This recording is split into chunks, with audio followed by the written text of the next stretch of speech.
여러분 안녕하세요. 반갑습니다. 자, 직업상담사 공부하시기 위해서 이제 이번 시간에 저랑 직업상담학 같이 공부해 보도록 하겠습니다. 상담학은 참 심리학도 그렇고 상담학도 그렇고 범주가 이제 넓게 됐는데요. 학이니까. 근데 이제 심리학 이론을 배경으로 해서 상담 어떻게 하면 사람들과 이야기를 잘 나눌 것인가 이게 초점이 되는 것이 상담이 되겠죠. 제가 이제 실제 강의에서 많이 물어보는데 상담은 왜 하나? 문제 때문에 한다. 그렇죠? 그럼 상담 문제 때문에 하는데 결국은 문제가 있어서 상담을 하면은 사실 상담을 통해서 문제가 해결되는 것은 여기 앞에 문제가 있죠. 문제가 해결되는 것은 엄격하게 말하면 아니지만 문제 해결을 도와주는 과정. 다른 표현으로 하면 상담이라는 것은 우리가 의사결정에 있어서 합리적이지 못한 의사결정을 합리적이지 못한 의사결정을 해서 문제 상황에 봉착했을 때 어떻게 해요?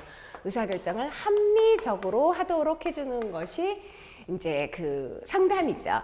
그러면은 이제 우리가 구체적으로 이제 우리는 시험에 대비해서 어떻게 준비할 것인가 이게 중요하잖아요. 그래서 직업 상담이란 뭐냐? 그러면 직업 상황에서 문제 상황에 대해서 이제 도와주는 것이 직업 상담이 되겠지요. 자, 그러면은 이제 우리가 시험에 대해서 전략이 항상 필요하다. 제가 수험 강의를 하면서 강조합니다. 제가 좋아하는 상담학 정신분석학만 분석하고 있을 수도 없어요. 행동주의만 갖고 있을 수 없지만 상담에서 시험 전략을 보게 되면 상담 이론이 상당히 중요합니다. 왜냐?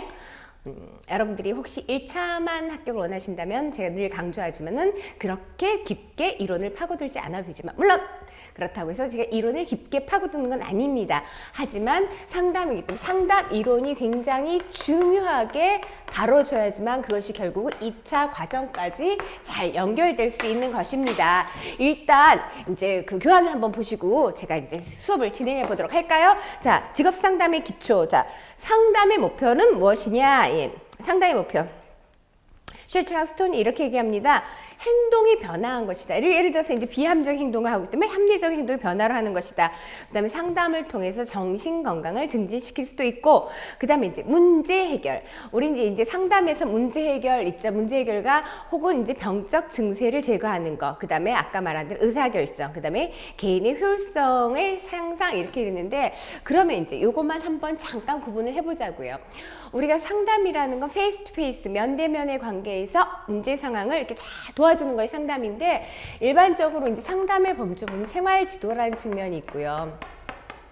생활지도, 이제 아이들 대상으로, 이제 청소년들 아니면 대학생도 마찬가지 생활지도라는 있고, 상담이라는 게 있어요. 일반 상담이라는 게 있고, 그 다음에 우리가 여기 지금 병적 증세로 인한 심리치료라는 게 있어요.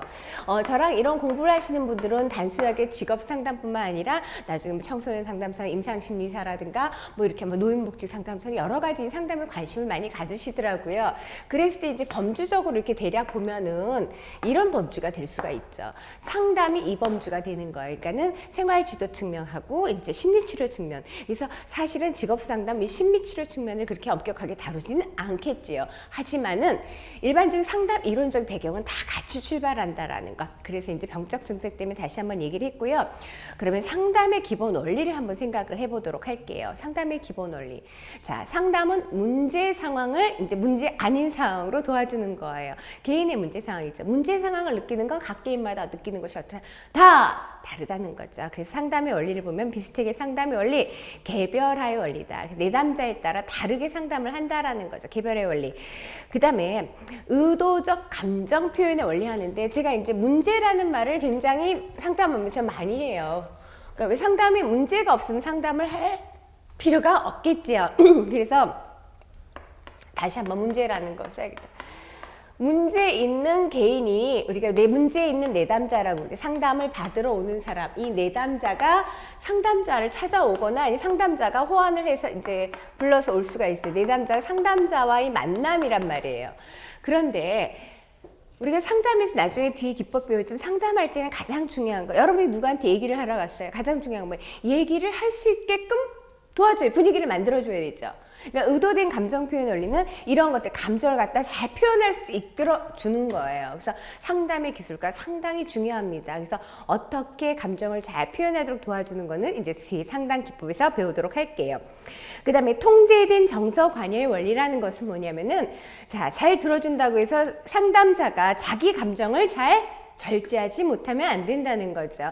나중에 우리가 이제 로저스가 말한 상담에서 공감적 이해, 물론 로저스만 공감을 다루는 건 아니지만 로저스 이것뿐이 얘기를 안 해요. 그래서 공감적 이해란 뭐냐, 내담자 입장에 대해 충분히 이해하지만 결코 자기 본연의 자세, 자기의 그 주관적인 그 자세는 틀리지 않는 거예요. 그래서 이 정서를 이렇게 통제하는 것, 이것이 중요하다라는 거고요. 그 다음에 수용하는 거, 무조건 들어주는 거. 자, 다시 연갈져서 하면은 심판하지 않는 거죠. 문제 있는 내담자가 상담자한테 어떤 거 판단을 받으러 오는 건 아니에요. 상담자는 객관성, 중립성 가지고 있어야 돼요. 상담자 윤리 여러 가지가 있지만 객관적이고 중립적인 건 절대로 뺏어서는 안 되는 그 원칙이죠. 자, 그 다음에 자기 결정의 원리. 도와주는 건 맞습니다만 그 결국은 어떠한 상담 기법, 이제 나중에 상담 이론할 때 얘기를 할 텐데요. 특성 요인 상담, 지시적 상담이라고 하더라도 결국 그거에 대한 결정은, 그거에 대한 의사결정 누가 한다? 내담자가 한다는 거. 자기 결정의 원리라는 거죠. 그 다음에 이제 비밀보장. 상담은 문제 상황에서 온단 말이야. 얘기하기가 좀 쑥스러운데요. 막 이렇게 분위기를 잘 만들어서 이야기를 잘 하도록 하는 것이 상담자의 기술이죠. 그런데 거기서 나온 상담에서 여러 가지 내담자와 왔다 갔다 한 대화 내용은 비밀해야 된다는 거죠. 근데 무조건 비밀을 지키는 건 아니에요. 뒤에서 잠깐 얘기를 하겠지만은 무조건 비밀을 지키는 것이 아니라 비밀 보장에 예외가 되는 것도 있어요. 어떨 때 이제 상담 중에 보니까 나나 자신이나 타인을 재산상이라든가 신체상, 자신이나 타인을 해칠 가능성이 노출됐을 때, 혹은 아동학대나 성범죄와 관련됐을 때, 혹은 범죄가 연루됐을 때, 혹은 법원에서 요구할 때, 뭐 이런 것, 아니면 이제 미성년자의 보호자가 요구할 때는 이제 비밀보장이 예외된다는 것을 우리가 이제 알 수 있어야 됩니다. 자, 그러면 상담의 기본 조건을 얘기하면요. 상담은 문제 있는 내담자, 이제 상담자 만나는 거예요. 그러면은 가장 중요한 건 있는 그대로 정보를 많이 얻어낼 수 있어야 돼요. 앞에서 상담자는 가치 판단하는 것도 아니어야 된다고 그랬죠. 그런 걸 받으러 온다는 게 아니라고 했어요. 그래서 상담의 기본 조건은 요거는 굉장히 중요한 거예요. 쉽지만 시험에도 잘 나오고 로저스가 얘기하는 상담자의 태도이자 인간중심 상담의 기법입니다. 일반적으로 상담의 기본 조건은 일단 이야기를 잘 들어줘야 돼요. 그러면 어떻게 이야기를 잘 하도록 이끌어줘야 돼요. 그래서 무조건 수용, 진실성, 그 다음에 뭐예요? 공감이에요. 공감적이에요. 무조건 수용, 진실성, 공감적이에요. 이건 뭐냐면은 수용을 이제 내담자의 긍정적인 면이든 부정적인 면이지 그렇군요, 아하 하고 끄덕끄덕 들어주는 기법이에요. 무조건 같이 판단하지 않고.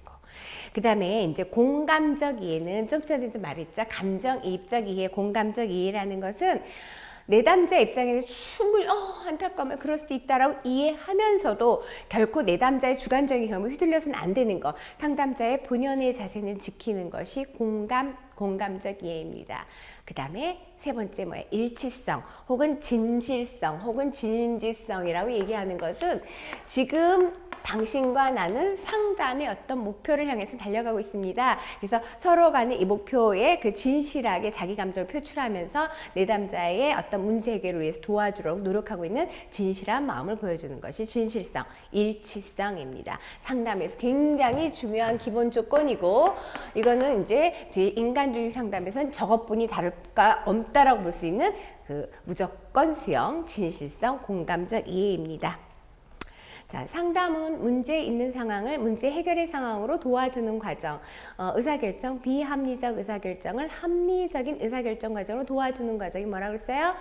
상담이라고 했어요. 그러면 이제 직업 상담이란 뭐라고 했죠? 직업 상황에서 문제가 있는 사람을 도와주는 거. 그래서 직업 상담의 일반적인 목적을 한번 살펴보도록 하겠습니다. 자, 직업 상담. 그러니까 내담자가 이미 잠정적으로 결정했어요. 아, 나 이런 직업을 갖고 싶다. 예를 들어 바리스타가 되고 싶다. 이렇게 잠정적으로 결정한 거에 대해서 제대로 진로 결정 확고하게 해주는 것이다. 물론 그런 결정한 거에 대해서 좀 비합리적 결정했다면 다른 조언을, 다른 이제 그 방법을 해서 다른 것을 찾도록 도와줘야겠지만, 이럴 때 제대로 결정했을 때 어떻게 해요?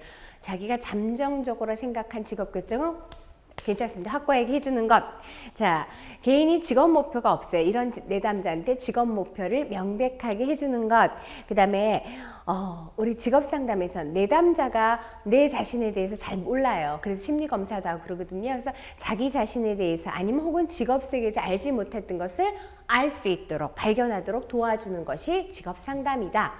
자, 그 다음에 내담자의 직업 목표를 명백히 약화해주거나 진로 결정을 하는데 도움을 주는 역할을 하는 것이 직업 상담이다. 그렇죠? 직업 상담에서는 진로 계획이라는 것이 인생 전체의 한 부분이라는 거죠. 어떤 특정한 한 부분이 아니라 인생 전체에서 실행해야 될 부분이다. 이렇게 간주하고서 올바른 진로 계획을 수립하도록 도와주는 것이 무엇이다? 직업 상담이다. 자, 그 다음에 중요한 표현이 있어요. 어찌 보면 상담에서 핵심은 뭐예요? 의사결정이에요. 의사결정. 제대로 의사결정하는 상담의 핵심이라고 볼 수가 있어요. 그래서 의사결정 능력을 증진시키고 직업의식 확립시키는 등 그래서 결국은 내담자가 성장하고 능력 향상을 하도록 도와주는 것이 직업 상담의 목적이다. 그래서 일반적인 목적을 살펴보았습니다. 그런데 이제 일반적인 거, 끄떡끄떡, 진로 개발, 진로 계획, 직업 결정, 이런 거에 도와주는 거예요. 그런데 요거는 중요한 부분이죠. 기스버스라는 학자는 이제 직업 상담 목표를 이렇게 딱 이제 세 가지로 이제 세 차원으로 이야기를 합니다. 처음에 예언과 발달, 교환에 있죠? 예언과 발달. 예언과 발달. 두 번째 뭐냐면 처치와 자극, 처치와 자극. 이런 거는 이제 시험에 잘 나오는 테마이기 때문에 꼭 이제 알아두셔야 돼요. 처치와 자극. 그리고 일반적인 직업 상담 목적하고는 같긴 하지만 기스버스 이렇게 딱 세 개로 구분했기 때문에 다음 중 기스버스가 말한 직업 상담 목적에 해당하는 것은 아닌 것은 나오기가 쉽겠죠. 처치와 자극, 그 다음에 결함과 유능 이렇게 이야기를 합니다. 예언과 발달은 직업 상담, 예를 들어 심리 검사를 한다거나 이런 걸 통해서 너는 당신은 이런 직업을 가지면 성공할 것입니다. 라고 예를 들어서 이렇게 하는 것이 예언과 발달이죠. 그래서 그쪽으로 발달하도록 도와주는 것이 예언과 발달. 처치와 자극은 제가 아까 바리스타 얘기를 잠깐 했었죠. 바리스타를 잘 몰라요. 하지만 이제 바리스타가 되려면 어떻게 해요? 거기에 필요한 자격을 따야 되겠죠. 기술을 습득해야 되겠죠. 그러니까 정말 그것을 하고 싶으면 아니면 직업상담사가 되고 싶으면 단순히 내가 능력 있다고 하는 게 자격증이 필요하겠죠. 그러니까 여러분들이 관심을 가지신 거죠. 그러니까는 그걸 해서 필요한 기술이나 기능을 습득하도록 처치하고 습득하도록 자극한다. 찔러 배워요. 처치와 자극입니다. 그 다음에 이건 굉장히 중요한 말이라고 생각해요. 결함과 유능. 우리가 이제 무엇을 할 때 아이들한테도 그렇고 상대방을 볼 때도 어떻게 상대방의 유능성에 초점을 맞추라는 거예요. 특히 직업 상담에서 내담자의 부족한 면, 결함에 있는 부분보다는 내담자가 잘할 수 있는 유능성에 초점을 맞추는 것이 직업 상담의 목표라는 거죠. 그래서 기스버스의 직업 상담의 목표는 뭐예요? 예언과 발달, 처치와 자극, 결함과 유능이다. 이렇게 얘기하는 것입니다. 계속해서 이제 직업 상담의 과정을 한번 볼게요. 상담은 문제로부터 시작해서 결국 문제를 알고 문제 해결하는 거죠. 상담 이론에선 각각 이론마다 그 과정들을 좀 달리 설명을 하고 있습니다. 그래서 일반적인 직업 상담의 이제 그 과정을 보면 크게 두 단계로 나면은 문제를 파악하는 단계, 문제를 해결하는 단계. 크게 두 단계로 그렇게 나눠볼 수가 있어요. 근데 이제 여기처럼 5단계로 직업 상담의 5단계. 직업 상담을 5단계로 나눠보면은 어떻게 해요? 관, 측, 모, 개, 평. 자, 관계 형성, 측정, 목표 설정, 개입, 평가. 이런 순서로 진행됩니다. 그래서 이제 관계 형성하고 구조하는 건 뭐냐? 이제 상담하러 내담자 똑똑똑 찾아왔어요. 만났어요. 그러면은 상담의 관계를 형성하는 것입니다. 그래서 뒤에서는 이제 배우겠지만 상담의 입법 중에서 상담의 틀 잡는 거, 구조화를 하게 됩니다. 관계 형성하고 구조화를 합니다. 그러니까 어떻게 서로 상호 존중하고 개방적인 분위기, 신뢰로운 관계를 형성해서 어떤 자기 있는 그대로 의도적으로 감정도 표현하고 이렇게 할 수 있도록 도와주는 상태, 그것이 뭐예요?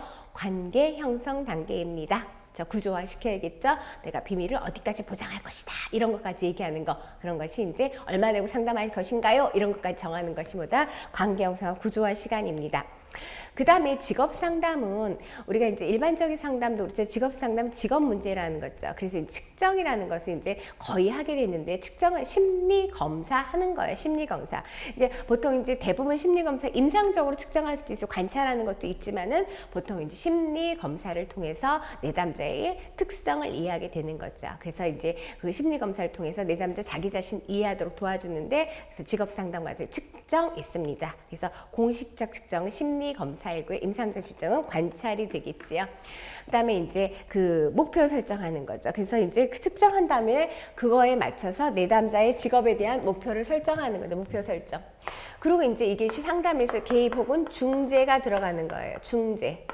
개입 혹은 중재라는 건 상담하는 거예요. 그래서 여기 보면 중재 이렇게 썼죠. 개입 괜찮습니다. 그래서 직업 상담 목표를 달성하는 데 도움이 되는 어떤 활동들을 하는 것, 실제적인 상담 활동을 하는 것을 우리가 중재, 개입, 상담이라고 볼 수가 있겠죠. 그래서 직업 정보를 수집한다든가 아니면 이제 내담자가 갖고 있는 보유 기술이 무엇인지 파악한다든가 뭐 의사결정을 촉진시키는 것, 그 다음에 시간관을 개선하는 것, 그 다음에 이제 상담에 그래서 내담자가 해야 될 역할을 잘 할 수 있도록 책임을 주면서 과제를 부여한다든가 이런 것이 개입이 되겠죠. 중재입니다. 그 다음에 상담에서는 항상 팔로우업 이렇게 이게 필요한데 제대로 되어 있냐 피드백의 과정이 반드시 필요합니다. 평가라는 거 개입이 얼마만큼 잘 되어 있는지 평가하는 거 그래서 관, 측, 목, 개평 관계 형성, 측정 그 다음에 목표 설정 그 다음에 개입, 그 다음 평가의 과정으로 이제 진행됩니다. 그런데 이제 여기서 끝나는 것이 아니라, 우리가 이제 직업 상담의 목적도 일반적인 목적, 뭐 직업 의사결정을 증진시킨다든가 진로 계획 수립을 도와준다든가 이런 것들이 일반적인 목적이었다면 기스버스는 직업 상담의 목적은 어떻게 해요? 예언과 발달, 처치와 자극, 결함과 유능 이렇게 얘기한 것처럼 일반적인 상담 5단계 목표는 관, 측목, 개평, 관계 형성하고 구조화하는 것, 측정, 목표 설정, 개입, 문제 해결 이렇게 한다라면은 이제 거기 7번 보면은 보딘의 직업 상담 단계. 이 보딘의 직업 상담 단계는 정신 역동적 상담이에요. 거기를 토대로 해서 하는 상담이 보딘이라는 학자입니다. 보딘의 직업 상담 단계는 탐, 중, 변이에요. 지금 이제 정신 분석을 안 했기 때문에 무조건 외우는 거 조금 무리일 수도 있습니다. 근데 나중에 이제 정신 분석적 상담, 그다음에 정신 분석적 직업 상담과 연결하면 연결을 되면은 잘 이해가 되는 것이 이제 보딘의 직업 상담 단계이겠죠. 무조건 외우면은 나중에 지금은 외워도 나중에까지 이걸 왜 그렇게 되는지 알 수가 없잖아요. 근데 이제 탐중변, 탐 뭐예요? 탐색과 계약 역시 탐색 계약 설정. 그 다음에 중대한 결정을 한다는 거예요. 중대한 결정 단계. 탐색 계약 설정하는 단계, 중대한 결정이 있어요. 그럼 결정을 했으면은 이제 그 다음에 어떻게 해요? 변화를 위한 노력. 이렇게 단계. 탐색 계약 단계, 중대한 결정 단계, 변화를 위한 노력 단계. 이것이 이제 보딘, 정신 역동적 직업 상담, 보딘이 말하는 상담의 단계입니다. 지금 정신 역동이라고 그랬어요. 그래서 이제 정신 분석에 의해서 내담자의 무의식에 껍된 욕구에 관심을 두는 것이 정신 분석이거든요. 그러니까 무엇을 탐색하는? 내담자의 욕구를 탐색하는 거예요. 내담자 네 안에 뭐가 있냐? 그 욕구가 뭔지 그걸 탐색하는 것이 탐색. 그 다음에 이제 관계 형성하는 거죠. 탐색과 계약. 그 다음에 중대한 결정 단계는 뭐냐? 내담자하고 욕구 있어요. 그 정신 분석적 직업 상담가들은 대표적 보디는 직업이란 무엇이냐? 어떤 충동. 내담자가 갖고 있는 무의식에 억압된 충동. 욕구를 표출하는 것이 직업이라고 본단 말이에요. 그렇죠? 그래서 이렇게 했을 때 내담자가 갖고 있는 그 안에 욕구가 무엇이냐라고 먼저 알아본 다음에 중대한 결정은 누구한테 맞출 거냐니까 내 성격에 맞는 직업을 선택할 것인지 아니면 내가 원하는 직업에 맞춰서 내가 맞춰줄 것인지 우리가 이제 이렇게 있잖아요. 둘이 이렇게 있으면은 빨간 거랑 파란 거 있으면 빨간 거랑 노란 거네요. 빨간 거를 할 때 내가 맞출 것인지 아니면 이렇게 맞춰도 할 것인지 이렇게 보는 것이 중대한 결정이에요. 그러면 제가 그렇게 결정을 했으면 자 내가 나한테 맞는 직업을 선택하고 결정했으면 그냥 나한테 맞는 직업을 선택하면 무리가 없겠죠. 근데 내가 어떤 직업을 선택하기 위해서 그렇게 결정했다. 아, 내가 그 직업에 맞춰서 내 성격을 변해야겠다. 이렇게 결정했으면 어떻게 해요? 변화를 위해서 노력을 해야겠죠. 자기가 선택한 직업에 맞춰서 자기의 성격, 욕구라든가 흥미를 변화시키려고 노력하는 단계. 이것이 보딩이 말하는 직업 상담의 단계입니다. 탐색과 계약, 중대한 결정, 변화를 위한 노력. 탐, 중, 변의 단계입니다. 자, 역시 에겐이라는 학자의 3단 상단계는 문제 탐색하고 명료화했죠. 그 다음에 목표 설정하고 행동하는 단계. 에겐의 상담 3단계는 에겐의 상담 3단계는요. 어떻게 해요? 문, 목, 행이에요. 자, 문제가 뭔가, 문제를 알아보는 단계. 이게 굉장히 중요하죠. 문제를 탐색하고 그 문제를, 문제를 갖다가 탐색하고 문제 탐색과 문제를 명료화시키는 거예요. 명료화시키는 단계. 이 사람의 문제가 뭐냐, 그리고 애매모호한 거에서 명확하게 하는. 그 다음에 목표 설정하는 거죠. 목표 설정했어요. 목표만 설정하면 어떻게 해요? 행동을 하는 거죠. 문목행. 문제 탐색, 목표 설정, 행동하는 거. 문목행. 에겐의 상담 3단계는 문목행 단계입니다. 자, 문목행. 그러면 이제 상담 목표의 특성을 한번 볼게요. 목표를 설정합니다. 자, 문제 탐색과 목표 설정하고 이제 그 문제 해결을 하도록 도와주는 이런 과정들을 거치는 것이 상담. 상담에서 목표 설정하잖아요. 그런데 목표는 어때야 되냐? 우리가 일반적으로 목표를 세우죠. 여러분들이 공부할 때 목표도 세우고 목표를 세웁니다. 목표는 어떤 것이어야 되냐? 자, 목표는 브라운 앤 브룩스가 얘기합니다. 목표는 막연한 것이 아니라 구체적이어야 된다는 거죠. 그렇죠? 구체적으로 설정해야 된다는 거예요. 막연히 살 좀 빼야겠다. 실천 잘 안 되죠. 그냥 구체적으로 일주일에 500g 감량하겠다 이렇게 구체적이어야 됩니다.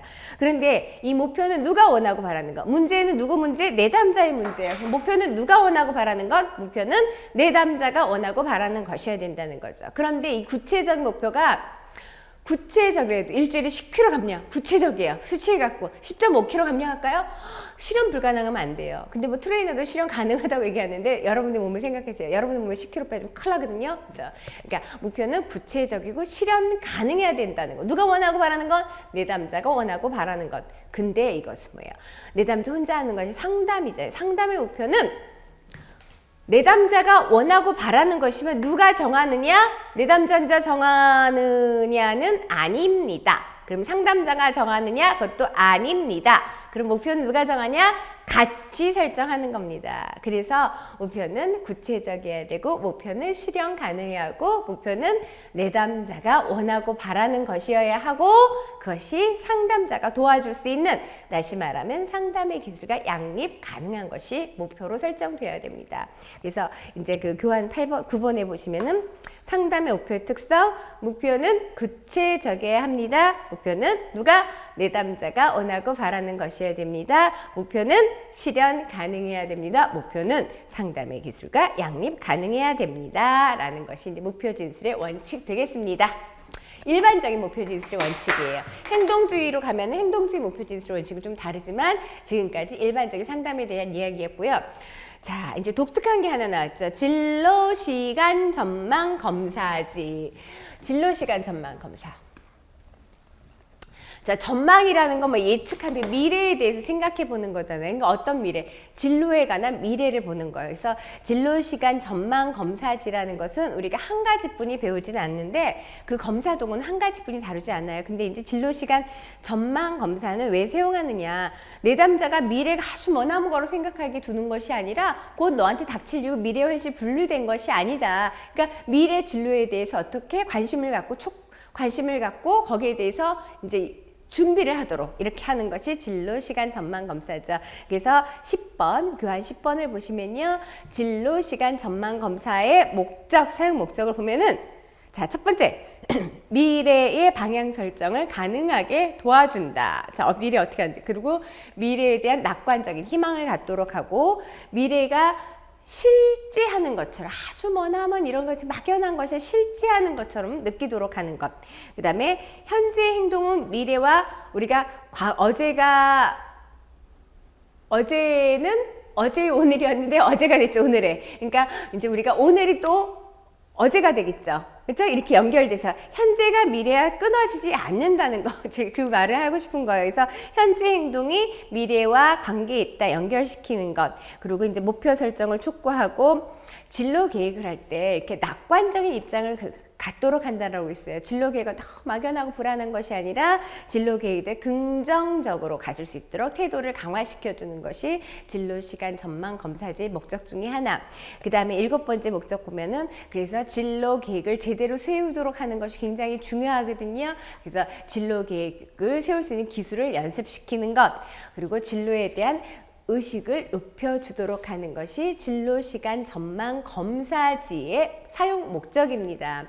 그러니까는 이 검사를 통해서 내담자 미래가 아주 머나먼 거 막연한 것이 아니라 곧 닥칠 거고 긍정적으로 설계할 수 있도록 그런 것을 도와주는 것이 뭐다? 진로시간 전망 검사지입니다. 그러면 이제 진로시간 전망 검사지 3가지 국면이 있어요. 여기서 이제 진로시간 전망 검사지는 우리 한 가지뿐이 안 다룬다고 했어요. 진로시간 전망 검사지는 어떤 사람의 것이냐면 커틀의 원형 검사예요. 커틀즈 그냥 한국말로 써야겠다. 원형 검사는 더 서클스 테스트예요. 원형.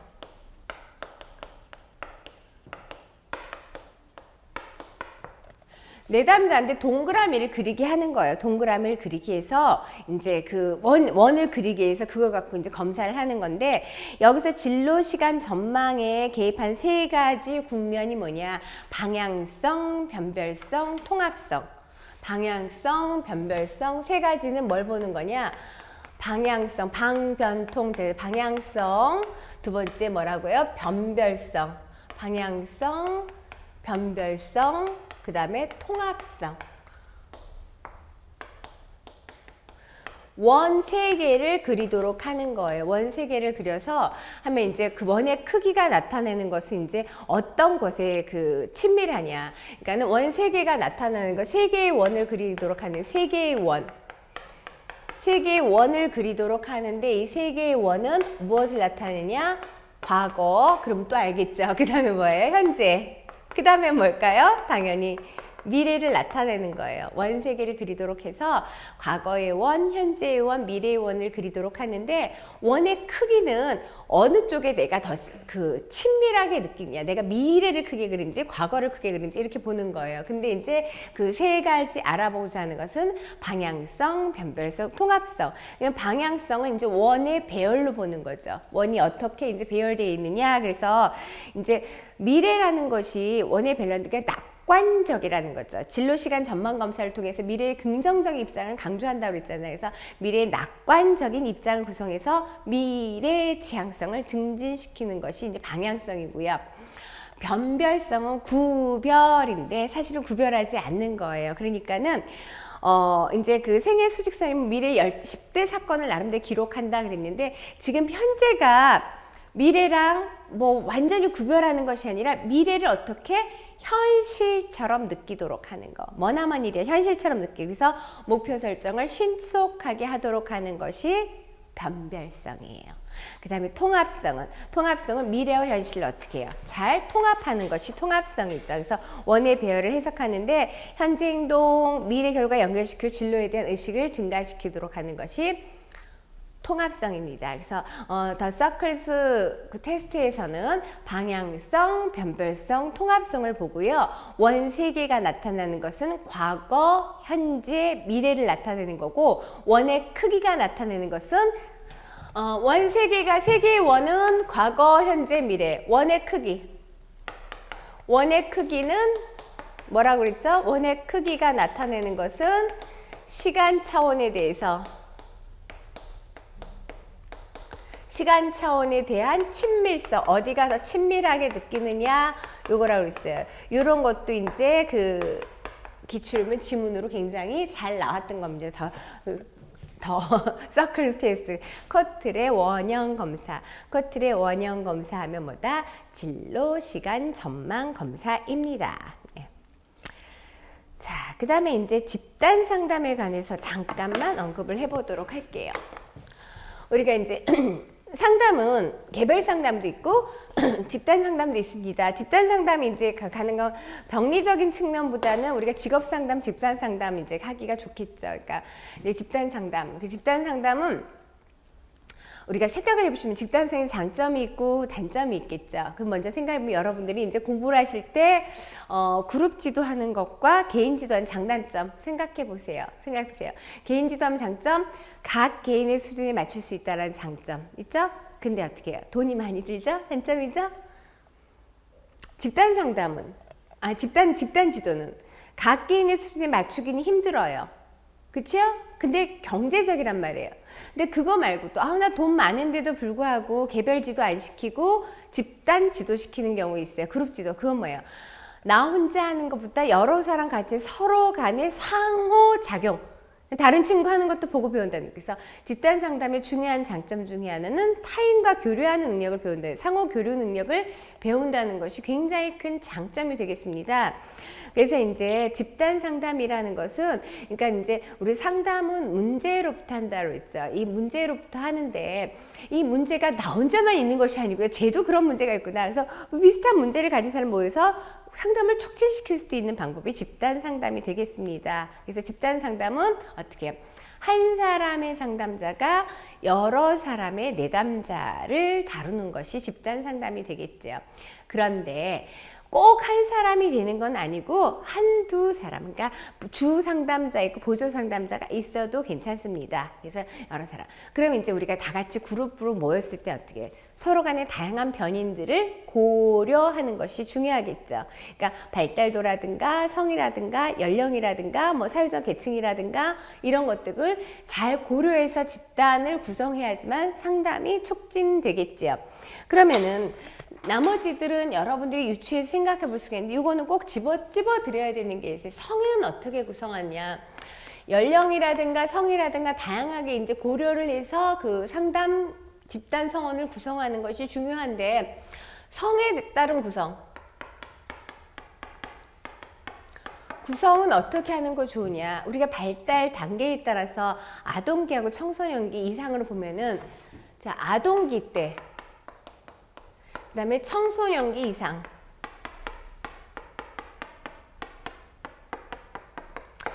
아동기 때는 남녀를 같이 하는 게 좋을까요? 따로 하는 게 좋을까요?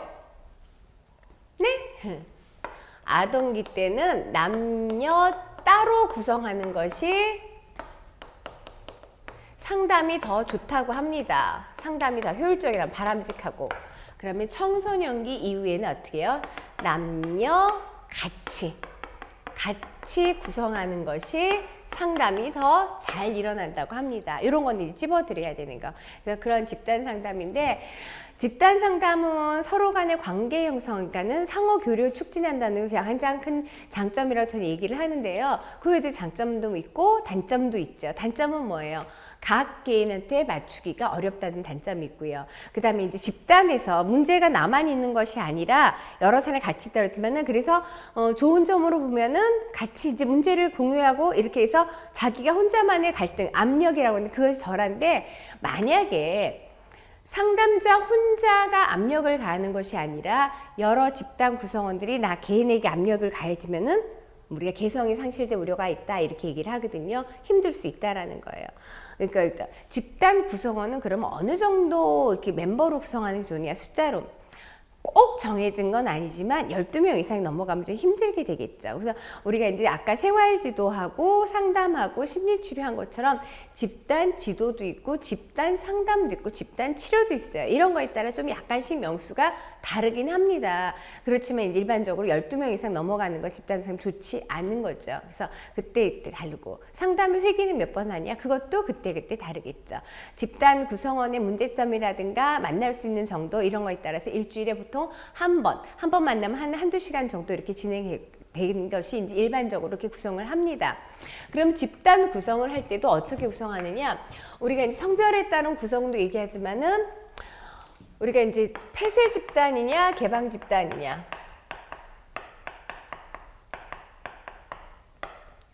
구성할 때 정하는 거예요. 우리 집단은 폐쇄 집단으로 운영하겠다 아니면 개방 집단으로 운영하겠다면 폐쇄 집단이라는 뭐냐? 이제 처음에 멤버들을 구성했어요. 우리 멤버들 위해 중도 탈락자가 상담에 생길 수도 있지요. 또 그룹 지도할 때 생길 수도 있는데 처음 시작한 멤버가 끝까지 가겠다. 중도 탈락자가 생겨도 더 이상 충원하지 않겠다 하는 것은 이제 폐쇄 집단으로 구성하는 것이고요. 개방 집단은 뭐냐? 중도 탈락자가 생기면은 더 충원하겠다는 거예요. 그래서 이거 상담 초기에 구성원들과 이렇게 같이 구조화를 하는데 만약에 이제 개방 집단으로 운영을 하기로 해서 중도 탈락자가 생겨서 충원할 경우에는 구성원 전체에 동의가 있어야 되는 것이 이제 개방 집단이죠. 이렇게 운영할 수가 있습니다. 상담에 있어서 이제 또 형식적으로 보면 구조화된 집단도 있고 비구조화된 집단으로도 나눌 수가 있습니다. 그러면 이제 일반적으로 우리가 집단 상담은 어떻게 과정을 거치느냐? 일단 이제 일반적인 상담 과정 관측목 개평 이랬어요. 관계 형성하고 구조하고 측정, 그다음에 목표 설정, 개입 평가하는 과정을 거치고 있다면은 집단 상담에서 이런 과정이죠. 집단 상담 과정. 집단 상담은 자, 여러 사람이 모여서 하는 거예요. 그러니까 누구 왔는지 얘기를 해야겠죠. 처음에 탐색 단계가 필요합니다. 탐색 단계, 그러니까 참여 단계예요. 안녕하세요, 고인숙입니다. 저는 어떤 목적 갖고 이 집단에 왔습니다. 이렇게 얘기하는 거. 그래서 구성원들이 서로 친해져야지 서로 간의 문제관을 얘기하고 있죠. 탐색 단계. 각각의 구성원들이 집단에 참여하도록 하는 단계, 탐색 단계입니다. 자, 그 다음에 과도기적 단계. 탐색 단계가 지나면은 과도기적 단계는 지금 분명하지 않은 과도기예요. 과도기적 단계. 분명하지 않으니까 과도기적 단계라고 표현하겠죠. 아, 근데 오긴 왔는데 내가 이거를 상담에 참여할까? 말까? 어떻게 하지? 이런 거. 그래서 구성원들로 하여금 집단에 참여하는 과정에서 일어나는 어떤 망설임, 저항, 방어 등을 자각하고 이제 정리해서 상담에 참여하도록 도와주는 게, 그러니까 완전히 구분되지는 않아요. 이제 그렇게 이제 지금 뭐 그 참여 단계하고 과도기적 단계, 그 탐색 단계하고 이제 참여 단계하고 이제 과도기적은 완전히 구분되지는 않아요. 그러니까 소개는 하고 고인숙인데 내가 왔겠는데 이제 눈치 보는 거지. 참여할까 말까 이런 것이 뭐예요? 과도기적 단계, 변화 단계예요. 그 다음에 이제 그 어떤 저항, 망설임 이런 걸 정리하고 자각했으면 어떻게 본격적으로 상담이 이루어진 작업 단계인 거죠. 작업. 본격적으로 어떤 문제 해결을 위해서 노력하는 단계, 작업 단계입니다. 그래서 집단 상담의 핵심 단계가 어떤 단계? 당연히 작업 단계가 되겠죠. 그래서 자신의 구체적인 문제를 활발히 서로 논의합니다. 그래서 바람직한 어떤 관점을 가져야 되느냐 이런 것들, 행동 방안을 모색하는 단계가 작업 단계에 있어요. 그 다음에 이제 상담에서 항상 이제 마무리 단계, 종결 단계. 탐색, 과도기적 단계, 작업 단계, 종결 단계 있는데 이제 구성원들이 집단 상담 과정에서 배웠던 것들이 있어요. 이 배웠던 것들을 이제 앞으로 내가 사회에 나가서 어떻게 할 것인가, 이거 어떻게 적용할 것인가, 이걸 잘 생각하는 단계, 이것이 종결 단계입니다. 우린 여기까지만 이 정도만 다루면 돼요. 집단 상담 과정, 탐색 단계, 과도기적 단계, 이제 작업 단계, 종결 단계. 그런데 이제 조금 더 깊게 들어간다면 이제 상대 종결 단계에서 해야 될 거 사실은 많아요. 우리가 그룹에서 집단 상담은 단회 차에 끝나는 게 아니죠. 그래서 이제 자꾸 모여서 집단을 구성해서 참여하게 되면 집단에 익숙해져요. 집단이 편안해져요. 근데 집단 상담이 끝나면 이제 더 이상 상담하러 가지 않아요. 그러면 왠지 허전하고 분리된 느낌이 들어요. 그래서 그 집단 상담에서 이제 우리가 그 이별의 감정을 다뤄야 되는데, 이별의 감정 다루기 이런 것들도 굉장히 중요한 종결 단계에 할 것인데, 우리 직업 상담 여기 시험에서 그 정도까지만 참여 단계, 과도기적 단계, 작업 단계, 종결 단계로 이제 집단 상담이 이루어지겠습니다.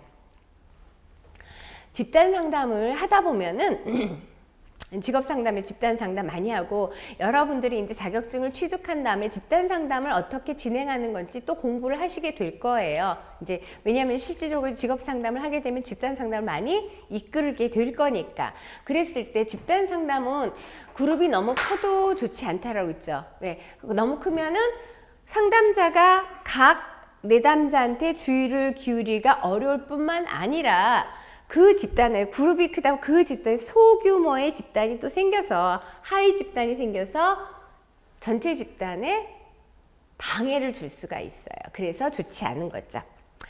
자, 그러면 잘 나오는 거 이제 이 시간에 마지막에 잘 나오는 거. 시험은 항상 학자들의 얘기 잘 나오죠. 부처. 자, 일반적인 집단 상담 단계는 탐색 단계, 과도기적 단계, 작업 단계, 종결 단계인데 부처는 뭐냐? 이제 뻔한 거를 학자들은 꼭 자기가 이렇게 하잖아요. 탐전행, 부처 탐전행. 자, 1, 2, 3번 되기 때문에 1차에도 엄청 잘 나요. 부처 탐전행, 탐색, 과도기, 전환, 그 다음에 실제로 행동하는 거. 결국 종결만 없죠. 부처 탐전행. 근데 여기서 중요한 게 있어요. 부처가 말하는 집단 직업상담 3단계는 탐전행, 탐색 단계에서 뭐 하냐? 안녕하세요, 고유숙입니다. 그 자기 개방하고요. 흥미와 적성을 측정해요. 흥미 측정, 적성 측정, 흥미 적성 측정하고 그 탐색이 측정인데 거기에 대한 피드백 주는 거. 이것이 이제 탐색 단계 일어나는 거죠. 그 다음에 전환 단계, 구성원들 자기의식, 직업생계 연결해서 가치관의 변화를 꾀하는 단계, 그 다음에 목표를 설정하고 실제로 행동으로 옮긴 단계, 부처 탐전행이었습니다. 잠시 휴식을 하도록 하겠습니다.